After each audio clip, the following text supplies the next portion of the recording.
भगवान श्री वेदव्यास जी ने अपनी पुराणों की सृजन श्रृंखला में एक दिव्य और एक अद्भुत ग्रंथ लिखा है।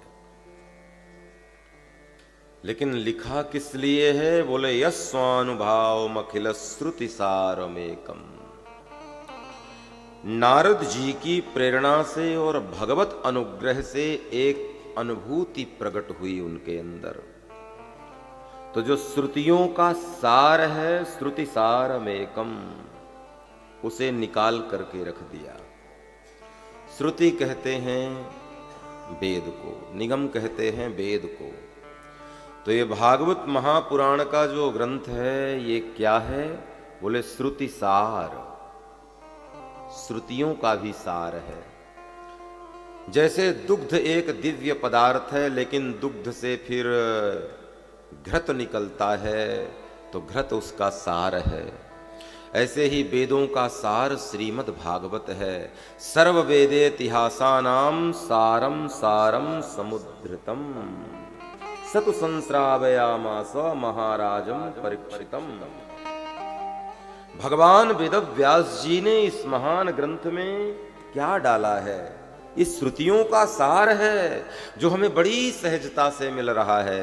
वेद यद्यपि वृहद हैं, वेद में सब है, लेकिन वेद को समझ पाना थोड़ा सा कठिन है। वेदों को हम समझ नहीं सकते। वेद विस्तार तो कोई विद्वान ही कर सकता है जो वेदों के तात्पर्य को समझ सके, लेकिन वेदों के अर्थ को प्रकट करने वाला ये ग्रंथ लिखा। मध्यात्मदीप मतितीर सताम तमोंधम, एक आध्यात्मिक दीप प्रकट किया जिससे संसार का अंधेरा दूर हो जाता है। संसारिणाम करुणयाः पुराण गुह्यम। बोले किसके लिए लिखा? बोले संसारिणाम, संसारियों के ऊपर अनुग्रह किया। पुराण गुह्यम, गुह्यम कहते हैं जो गोपनीय होता है। संसारिणाम करुणयाः, संसारियों के ऊपर करुणा आ गई उनको। क्यों? भगवान वेदव्यास जी का जब अवतार हुआ धरती में, तो उन्होंने ध्यान लगा करके देखा, क्योंकि वो भूत भविष्य वर्तमान तीनों काल की बातों को जानते थे। तो जब भगवान वेदव्यास जी ने देखा कि कलिकाल के लोगों की आयु भी छोटी होगी, मति भी छोटी होगी, बुद्धि भी छोटी होगी, समय भी कम होगा, साधन भी कम होगा, ज्यादा देर तक शास्त्रों को सघन रूप से पढ़ नहीं पाएंगे, तो संसारिणाम पुराण या संसारिणाम करुणया पुराण गुह्यम, संसारियों के ऊपर करुणा आ गई। करुणा क्या आई कि वेद इतना बड़ा है। पहले एक ही वेद था, 4 वेद नहीं थे। ध्यान से समझना, एक ही वेद था।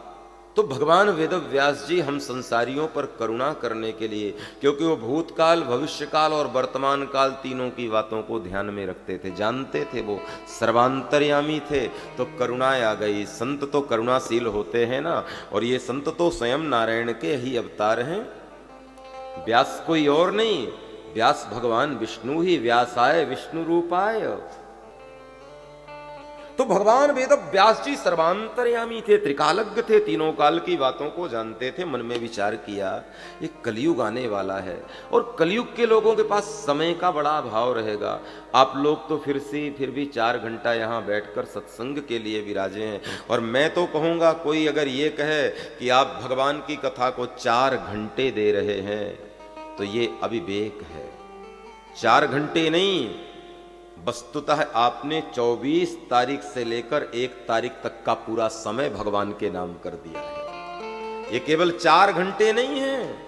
आप लोगों ने अपना कार्य छोड़ा है, घर छोड़ा है, व्यापार छोड़ा है, किसी ने अपना नौकरी का कार्य छोड़ा है, अवकाश लिया है। सब लोगों ने अपने अपने घरों से अवकाश लिया है, और वास्तव में यही समय है जिसका आपने सदुपयोग कर लिया।